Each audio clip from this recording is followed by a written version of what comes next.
வாங்க நம்ம இப்போ உருளைக்கிழங்கு வத்தல் செய்கிறது எப்படின்னு பார்ப்போம். உருளைக்கிழங்கு 3/4 கிலோ கழுவி காய வச்சு எடுத்து வச்சுருக்கேன்.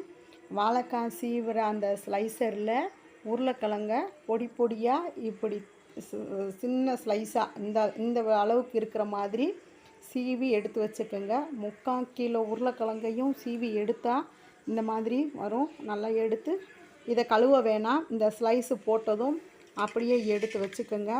இதில் ஒரு பாத்திரத்தில் அந்த உருளைக்கிழங்கு முழுசாக மூழ்கிற அளவுக்கு தண்ணி ஊற்றி உப்பு போட்டு வைக்கணும். இதுதான் நம்ம வடகம் சேர்த்து வைக்கிறதுக்கு பதப்படுத்துகிற முறை.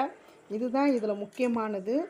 இந்த இதை கழுவக்கூடாது. ஏன்னா இந்த கழுவுனோம்னா இந்த உப்பு இந்த உருளைக்கிழங்கு கூட பிடிக்காது. அதுக்காகத்தான் நம்ம முதல் நாள் நைட்டேவும் இந்த மாதிரி இப்போ நான் காலையில் இந்த வத்தல் செய்ய போகிறோம். இப்போ அடிக்கிற வெயிலுக்கு இந்த மாதிரி